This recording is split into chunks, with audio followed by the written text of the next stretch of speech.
किन्नर चुड़ैल। गोरखपुर नाम का एक गांव हुआ करता था। उस गांव में ज्यादा लोग नहीं रहते थे। उस गांव में एक गर्भवती विधवा औरत रहती थी। उस औरत का नाम कमला था। कमला अपने घर में अकेली रहती थी। उसके पति की सारी जायदाद उसके नाम हो गई थी, पर सभी गांव वाले उस औरत को मनहूस औरत समझा करते थे और सभी उससे नफरत किया करते थे। एक बार कमला राशन की दुकान पर खाने का सामान खरीदने जाती है। भैया जी, जरा 1 किलो दाल चावल देना। अरे हाय हाय हाय हाय हाय हाय! अरे मनहूस औरत, मेरी दुकान में अपशुगन करवाने आ गई क्या? है? चल जा यहाँ से। मैं कुछ नहीं देने वाला हूँ तुझे। भाग भाग यहाँ से, चल जा, निकल।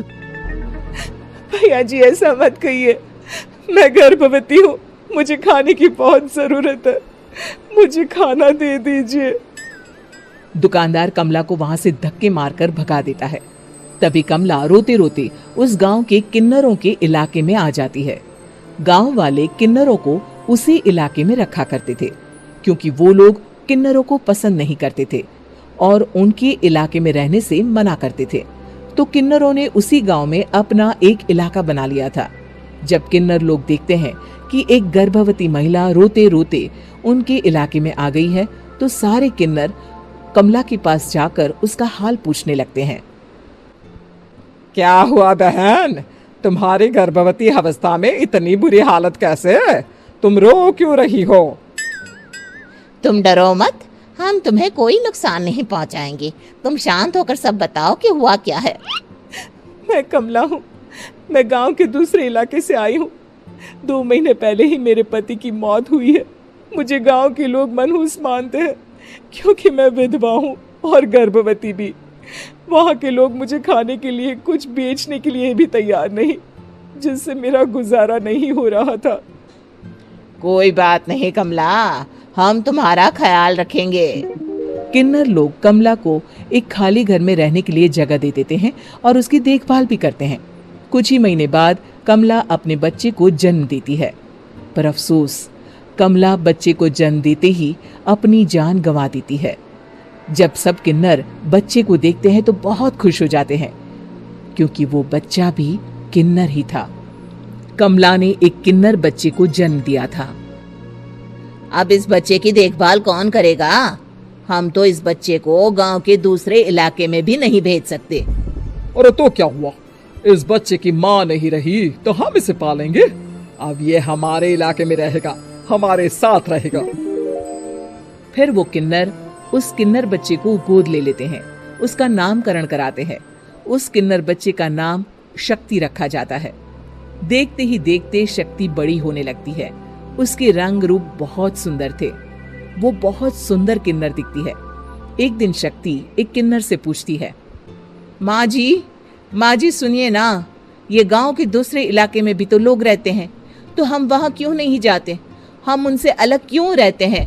शक्ति, क्योंकि वो लोग हमारे जैसे नहीं, वो लोग हमें पसंद नहीं करते, इसीलिए हम उनसे अलग रहते हैं। क्यों? वो हमें क्यों पसंद नहीं करते? मुझे एक बार उस इलाके में जाना है। मैं एक बार वहां जाकर घूम कर आऊं। शक्ति, खबरदार, जो तू उस इलाके में कभी भी गई तो अपनी जान नहीं गंवाना चाहती तो उस इलाके में कभी कदम भी नहीं रखेगी, समझी? इतना कहकर वो किन्नर वहां से चली जाती है। शक्ति उस किन्नर की बात सुनकर बहुत रोती है। माँ जी, ऐसा कैसे कह सकती है? उन्होंने इतनी सी बात के लिए मुझे इतना डांटा। अब तो मैं उस इलाके में जरूर जाऊंगी। फिर एक दिन शक्ति गांव के दूसरे इलाके में चुपके से जाती है। ये लोग तो हमारे जैसे ही इंसान हैं, तो ये हमसे नफरत क्यों करते हैं? जब शक्ति उस इलाके में पहुंचती है तो गांव के सारे आदमी उसके रूप से मोहित हो जाते हैं। वो लोग ये अंदाजा नहीं लगा पाते कि वो किन्नर है।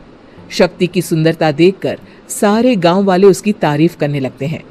तभी गांव का चक्कर लगाने गांव के जमींदार का बेटा हर्ष वहां पहुंचता है। हर्ष भी दिखने में बहुत सुंदर होता है। जब हर्ष ने शक्ति को देखा तो वो भी उससे मोहित हो गया, और जब शक्ति की नजर हर्ष पर पड़ी तो वो हर्ष को देखकर मोहित हो गई। आपको पहले कभी इस गांव में देखा नहीं। इस गांव में आप नए हैं क्या? जी नहीं, वो मैं बस। तभी शक्ति बोलते बोलते रुक जाती है और मन में सोचने लगती है, अगर मैंने इनको बता दिया कि मैं दूसरे इलाके से आई हूँ तो वो समझ जाएंगे कि मैं किन्नर हूँ, इसलिए मुझे इनसे झूठ ही बोलना पड़ेगा। शक्ति हर्ष को कहती है, जी हाँ, मैं इस गांव में नई आई हूँ, यहाँ अकेली रहती हूँ। वैसे आप कौन है? आप भी इसी गांव में रहते हैं? जी हाँ, मैं इस गांव के जमींदार का बेटा हूँ। आपको किसी भी चीज की जरूरत पड़े तो आप मुझे बता देना, मुझे अच्छा लगेगा।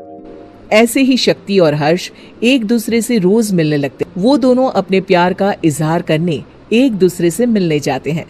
तभी शक्ति का पीछा करते करते एक किन्नर वहां आ जाती है।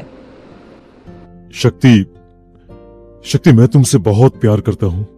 मैं तुमसे शादी करना चाहता हूँ। क्या तुम मुझसे शादी करोगी? हाँ हर्ष, मैं तुमसे शादी करूंगी, पर मैं तुमको अपने बारे में एक सच्चाई बताना चाहती हूँ जो मैंने तुमसे छुपा कर रखी है। तभी उनके बीच में ही वो किन्नर आ जाती है। शक्ति, तेरी हिम्मत कैसे हुई ऐसा करने की? वो किन्नर शक्ति को खींचकर गांव के जमींदार के पास ले जाती है। हर्ष भी वहां शक्ति को बचाने के लिए पहुंच जाता है। जमींदार शक्ति और हर्ष के प्यार के बारे में सुनकर गुस्से में आ जाता है और शक्ति को गांव के बाहर निकालने की सजा देता है।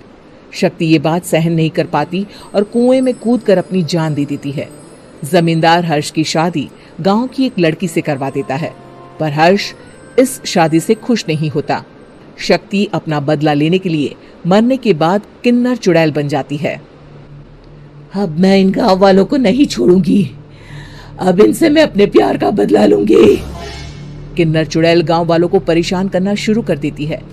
एक बार वो रात को गांव के खेतों में पहुंच जाती है और वहां आग लगा देती है। सारी फसल जल के राख हो जाती है। जब एक आदमी रात को उठकर देखता है कि खेत में आग लग गई है तो वो वहां पहुंच जाता है। वो देखता है कि खेतों के बीचों बीच एक किन्नर चुड़ैल खड़ी है और वहां खड़े होकर ताली बजा रही है। गांव वाला किन्नर चुड़ैल को देखकर बेहोश हो जाता है। जब सुबह उस आदमी को होश आता है तो वो सीधा जमींदार के पास जाता है। अरे जमींदार साहब, अरे वो किन्नर चुड़ैल ने मेरी सारी फसल जला दी। अब मैं क्या करूंगा? क्या होगा मेरा? जमींदार चुड़ैल किन्नर का नाम सुनते ही सब कुछ समझ जाता है। अब वो बहुत डर जाता है। उसी रात को जब जमींदार डर के मारे अपने कमरे में सो नहीं पाता, तभी वहां अचानक से किन्नर चुड़ैल आ जाती है। किन्नर चुड़ैल जोर जोर से जमींदार के आगे खड़ी होकर हंसने लगती है और ताली बजाने लगती है। जमींदार उस डरावनी किन्नर चुड़ैल को देखकर बहुत डर जाता है। तूने मेरे साथ बहुत बुरा किया, अब मैं तुझे जान से मार दूंगी। नहीं नहीं नहीं नहीं, नहीं। मुझे माफ कर दो, मुझे मत मारो। मैं कभी ऐसा दोबारा नहीं करूंगा। अब तुम जो बोलोगी वही मैं करूंगा। ठीक है, मैं चाहती हूँ कि किन्नर इलाका गांव के इलाके से जुड़े और गांव का कोई भी आदमी किन्नर समाज से द्वेष ना करे, उससे नफरत ना करे, नहीं तो मैं सारे गांव को मार दूंगी। और तुम गांव में एक नया कानून बनाओ कि अगर किसी ने भी किन्नर समाज को हानि पहुंचाने की कोशिश भी करी या इनसे भेदभाव करने की भी कोशिश करी तो उनको कड़ी से कड़ी सजा मिलेगी। हाँ हाँ हाँ हाँ, मैं ऐसा ही करूंगा। तुम जो बोलोगी वो मैं करूंगा, पर मुझे जाने दो प्लीज। तब वो किन्नर चुड़ैल वहां से चली जाती है। गांव का जमींदार किन्नर चुड़ैल का कहा मानते हुए दोनों इलाकों को एक कर देता है और नया कानून भी लागू कर देता है। तब से वहां किन्नर समाज और बाकी गांव वाले शांतिपूर्वक